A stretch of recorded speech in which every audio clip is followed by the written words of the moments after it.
Ghost Army, World War II deception units that used inflatable tanks. In the high-stakes battles of World War II, chains of command, tanks, artillery, and air superiority are traditionally celebrated as decisive factors. But hidden behind the front lines was one of the most ingenious forces of the entire conflict, a unit that fought not with firepower, but with illusion and imagination. Known today as the Ghost Army, these 1,100 men of the U.S. Army's 23rd Headquarters Special Troops used inflatable tanks, wooden artillery decoys, fake radio traffic, and recorded soundscapes to mislead, confuse, and outsmart German commanders from Normandy to the Rhine. For decades, their missions were classified, and their incredible contributions to Allied success went unrecognized. Far from mere trickery, Ghost Army operations transformed psychological warfare, blending art, engineering, and strategic misdirection into a new kind of combat, one that saved thousands of lives and helped accelerate the end of the war. They proved that perception can be as powerful as force, a lesson that resonates in modern military, cyber, and geopolitical strategy, even in 2026. Let's watch. 1. How the Ghost Army was created. As the Allies prepared to expand their foothold in Europe in 1944, U.S. military planners recognized a harsh reality. Traditional combat alone would cost countless lives. To reduce casualties and outmaneuver German forces entrenched in defensive positions, they needed a new kind of unit, one capable of strategic deception. Enter the 23rd Headquarters Special Troops, unofficially nicknamed the Ghost Army. Conceived by forward-thinking military strategists and brought together under the leadership of Colonel Harry L. Denig, the unit was an experimental blend of artists, engineers, sound technicians, and designers. Many had been drafted from art schools, advertising agencies, and theater groups' backgrounds seemingly far removed from battlefields, but essential for creating convincing illusions. Training focused on rapid deployment of decoys, camouflaging positions, and staging realistic movement patterns. Most importantly, Ghost Army personnel learned to orchestrate illusions that could fool battlefield reconnaissance and enemy intelligence, a radical departure from conventional fighting forces. 2. The arsenal of illusion, decoys, sound, and camouflage.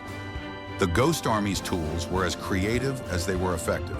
They included inflatable tanks and vehicles, made of rubberized fabric, inflatable versions of the M4 Sherman tank, artillery pieces, and supply trucks were designed to look realistic from a distance, especially to enemy aerial reconnaissance. Dozens of these decoys could be assembled quickly to simulate an armored division.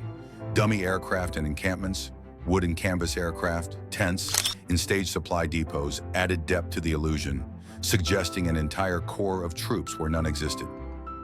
Sound trucks, mounted with powerful speakers and pre-recorded audio of troop movements, engines, and artillery fire, these trucks could simulate the sounds of a large force moving or preparing for battle even when the Ghost Army was miles away. Fake radio traffic. Perhaps the most sophisticated tool was the use of phony but convincing radio communications. Trained operators mimicked genuine Allied units using coded, realistic transmissions to suggest troop locations and intentions. This multi-sensory deception combined the visual, auditory, and electronic layers of warfare, effectively creating phantom forces that persuaded German commanders to commit resources defensively or retreat entirely. 3. Training, where artists became soldiers. What made the Ghost Army unique in history was not just what it used, but who used it. Members included painters, sculptors, theatrical set designers, sound engineers, and architects. Their artistic skills were repurposed for military deception. Painters and sculptors applied camouflage and realistic details to decoys. Set designers arranged props and staged mock camps to mimic troop concentrations. Audio technicians created convincing battlefield soundscapes. Radio specialists generated believable encrypted traffic that mimicked large unit communications.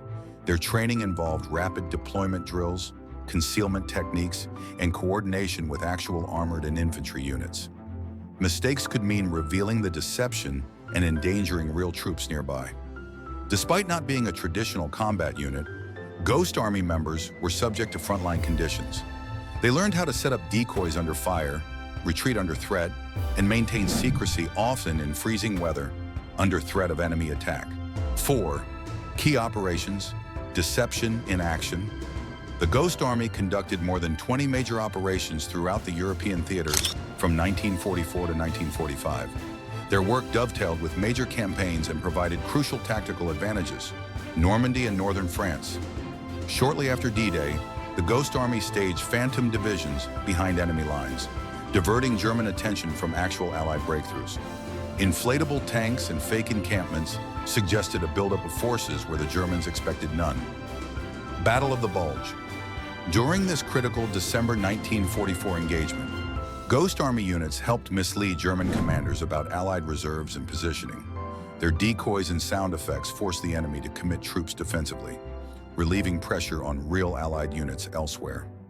5. Impact. How deception saved lives and shaped battlefields. Military analysts estimate that the Ghost Army's actions saved thousands of Allied lives. By compelling German forces to misallocate troops, hold positions defensively, or hesitate in launching counterattacks, the unit eased pressure on real frontline soldiers and helped accelerate Allied advances. More importantly, the Ghost Army demonstrated that psychological operations could have strategic effects comparable to kinetic combat.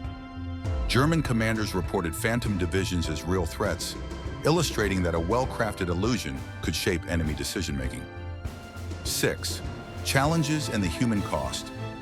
Despite its ingenuity and effectiveness, the Ghost Army operated under serious risk. Unit members weren't armed or heavily armored. They were exposed working near front lines, setting up decoys under enemy observation. Aerial bombardments, artillery fire, and opportunistic strafing runs were constant hazards. Moreover, the emotional burden was heavy. Soldiers often worked in eerie isolation, staging illusions while hearing real combat nearby. Many feared that their own decoys might attract enemy retaliation, or that the deception could fail at any moment. For decades, these veterans could not speak about their contributions. The Ghost Army remained classified until 1996, and many members lived long lives without recognition for their pivotal wartime service. 7. Legacy and relevance in 2026. In 2026, the Ghost Army stands as more than a historical curiosity. Its story resonates in an era defined by information warfare, cyber deception, and strategic ambiguity. Modern military and intelligence operations frequently rely on misinformation, fake signals, and perception management concepts pioneered and practiced by the Ghost Army.